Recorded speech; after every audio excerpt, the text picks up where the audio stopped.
am back, yes! Yeah, so I got back from Poland literally just yesterday. And yeah, so I'm back with a new series. Yes, yes, yes. This, of course, is going to be the introduction to the new series, and you'll probably gather from the title, but the new series is going to be all about your chart ruler. Of course, I just want to start off by saying thank you so much to all of you who did enter the giveaway that I did last week. Yes, the closing date was the 17th of December, so please stay tuned for the winner. Okay, it's gotta come. Also, make sure to watch until the end because I'm going to be providing the order in which I'm going to be making the episodes for this series in. Alright, but first we're going to explain this chart ruler. We're going to explain why it is so important. And for those of you who do not know, but of course the chart ruler is the planet that rules your chart. This is exactly why your rising sign is so important. I think that is really underestimated, just how important your rising sign is. Because it's the rising sign that maps out your life path, your life journey, and it is the 12 houses of the birth chart that represent the different areas of your life. Liz Green herself put it perfectly whenever she said, your sun sign is the hero, but your rising sign is the quest that we embark in order to get there. So, if you can imagine with this analogy, for example's sake, as, say, me, right? I've got a Virgo rising and I've got an Aquarius sun. As I'm riding my horse, as a Virgo rising, I am then setting off on this journey, this quest towards my Aquarius sun. But as I'm riding that horse, I'm entering into all these different areas or stopping by all of these little towns on my way. I'm entering into these different areas through this lens of my Virgo rising. But the reason for why I'm entering into these different areas is because I am essentially then wanting to grow into becoming my sun sign. In this case, my Aquarius sun. Try to think of it like Frodo from The Lord of the Rings, you know, as he's going on his journey towards Mordor, right? And along the way, he is meeting all of these different types of people and he's in all of these crazy situations. But ultimately, the goal is to get to Mordor. So many movies have this same kind of storyline, right? They have that same kind of storyline. And your birth chart is essentially no different. Because this is your life. This is your life. And the life in which you live is the story in which you tell. Thus, it is about using your rising sign to discover your true self. And why do you think we need the birth time? This is why your birth time is so important, because without it, you wouldn't know your rising sign.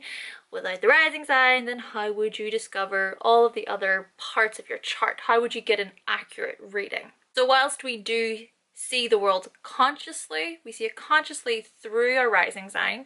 I say consciously because we do also see the world through our descendant as well, which is opposite. So your ascendant's here, rising sign, okay, another word for rising sign, and then your descendant is here. But it's the descendant that is something we are unconscious of. On that note, guys, please be sure to check out my Carl Jung psychology series, or the shadow side of the Zodiac sign series, to get a much deeper understanding of your unconscious self. I've done all 12 signs throughout the series.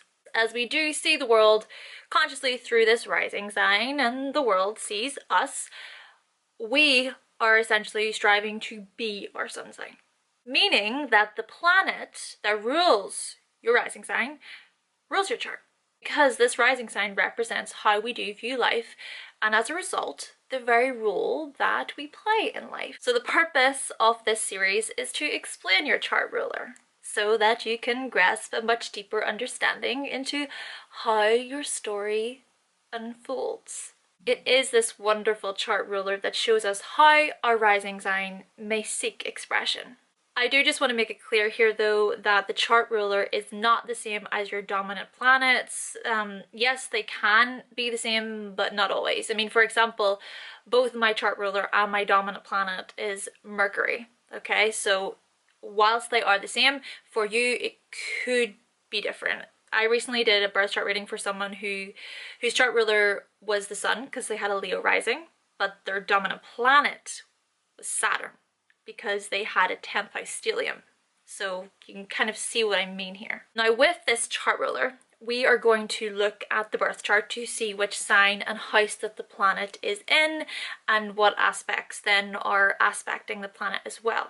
Take my own chart, for example, I have a Virgo rising, then so what that would mean is I will look to see which sign house that my Mercury is placed in, because Mercury rules Virgo in astrology. So whatever sign my Mercury is in shows how I then acquire knowledge, because Mercury is connected to knowledge, to learning and to communication. I looked at my chart and I see that my Mercury is in the sign of Aquarius, suggesting that I acquire knowledge progressively and in my own unique way in order to then use it practically and constructively, because I have a Virgo rising and Virgos are all about the practicality. But whatever house my Mercury is in shows where I then acquire the knowledge in order to use it practically and constructively. I look at my chart and I see that my Mercury is in my 5th house, suggesting that I'm going to acquire knowledge through my creativity, through my hobbies, my interests, my romantic affairs, through children, as I use what I learn from these areas practically and constructively. And it's this house position that is going to play a very big role, very important role within my life. Just like whatever house your chart ruler is placed in is going to play a big role in your life as well. Furthermore, if you do have a planet conjunct your chart ruler, then this planet can also play a role. So for example, my sun is conjunct my Mercury, and so is my Saturn. You see what I mean? Ultimately, guys, if your life was a movie, then the chart ruler tells you what kind of movie it's gonna be.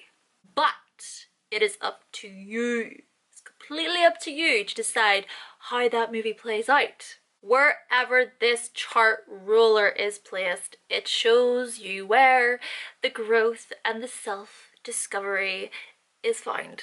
Okay, so the order in which I'm going to be making this series is going to be from the sun and outward. Okay, this is why, right? Basically, within the zodiac signs, it goes yang, yin. Okay, it goes outward, inward. Start with Aries, which is going outward, yang energy, right? But then it ends with Pisces, which is yin, coming inward. So Aries is this birthing process. It is boom, the burst into life. But as we go through this life journey, we're going through it all. Essentially, the goal, the point is to focus inward, is to teach us that what is outside of ourselves is essentially what's going on inside of ourselves, and what is inside of ourselves is going on outside of ourselves. I know, right? So it's quite confusing, but this is the reflection of Pisces, you know? Ultimately, what I mean is looking within. Pisces is all about looking within. The fire and the air signs are the yang. They're all outward energy, meaning that they're masculine energy. But then with water and earth signs, they're yin. They are inward energy, meaning that they're feminine energy. But I have my own little way of looking at this yin-yang duality by assessing the planets starting from the sun and working outward. There are a lot of ways that you can look at it, but this is just one way, just a way that I thought was pretty interesting and works for me. So we're going to start off with Leo. The Leo rising, meaning the sun's going to be the chart ruler, and it's going to be the yang energy. It's fire, it's fixed, but then it's going to go on to Cancer as the second video, because this is then the moon. Looking at the moon, it's yin energy, it's water, it's cardinal. And what's quite interesting is that the sun and the moon do sort of join together, right? So you have your sun sign and your moon sign, and those in themselves act as this type of yin-yang anyway. So whilst the sun is how we radiate ourselves outward, how we shine, how we stand out and feel special, the moon is who we are when we sink back into ourselves, how we respond to life emotionally due to our childhood conditioning and due to how we instinctively feel. This is why the sun and the moon are this type of tag team, because whilst the sun is the greater light shining, the moon is the lesser light, because the moon is then reflecting the very light from the sun. So you can imagine this is the sun, the moon shining on it, and then it's beaming out. We're sort of like projecting out. So by having a Leo rising, it's all about living life as fully as you can. This is because the sun is about being alive. Without it, we wouldn't be here, right? So it is very important for a Leo rising to fully own their sun. But by having a Cancer rising, your life is going to be lived out instinctively and reactively. Then we're going to move on to Gemini rising. The Gemini rising meaning Mercury. So the Mercury as the chart ruler. This is yang, air energy, mutable. And then shifting on to Virgo rising. So that's going to be the fourth video. And this is also ruled by Mercury, having Mercury as your chart ruler. And that's going to be yin, and it's earth, and it's also mutable. I see these two signs as a yin and yang with each other because, well, of course, it's kind of the two sides of Mercury, right? But Gemini is, of course, yang in itself because Gemini is air. But then Virgo is yin in itself because Virgo is earth. So whilst we do have the air side of Mercury, we also have the earth side of Mercury, meaning the yin and yang of Mercury. Gemini side contains a certain restlessness when it comes to attaining knowledge. It wants to learn so many different things, right? Whilst the Virgo side is more about precision. It's about being very exact when it comes to attaining the knowledge. Both are very detail oriented, but Virgo is more critical about the details. I kind of like to look at this team or this combination as the Johnny Depp and the Tim Burton of the Zodiac. And it's funny because Johnny Depp is actually a Gemini sun and Tim Burton is a Virgo sun. And whilst Johnny is playing all these different characters in all these movies, he's dressing up, he's having fun, right? We have Tim, and he's the director. He's the one who's more precise, and he has more of a critical eye when it comes to what Johnny is doing. If you do have a Gemini rising, then your life is about pursuing knowledge for knowledge's sake. But with a Virgo rising, the life of a Virgo rising is more about pursuing knowledge in order to use it practically and constructively. Then we're going to move on to Aries, the Aries rising. So it's Mars. It's going to be this yang energy. It's fire, it's cardinal. But then we're going to look at the Scorpio rising to be the yin of that. So this is essentially Mars and Pluto. So it's yin, it's water, and it's fixed. For Scorpio rising, yes, the chart ruler will be Pluto, but the sub-ruler is Mars. The Aries side will supercharge the Aries rising person's outlook on life. So it's really looking at what stimulates an Aries rising person, what gets them going, so to speak. If you do have an Aries rising, then your life is about elaborating on your need for action and decisiveness. Whilst the Scorpio's side addresses the kind of empowerment that the Scorpio rising seeks due to Pluto's influence, but this empowerment comes from us really, it comes from us driving our truth, knowing what we want. And so this is Mars providing this to the Scorpio rising. After Aries and Scorpio, then we're going to move on to the Taurus rising. So this is Venus, it's yin energy, it's earth, it's fixed, and then we're going to move on to the Libra rising. So the chart ruler would be Venus as well. It's yang energy, it's air, it's cardinal, it's Venus. That is all about love and value and being valued. Whilst the Taurus side is earthier, it's more sensual when it comes to love and value.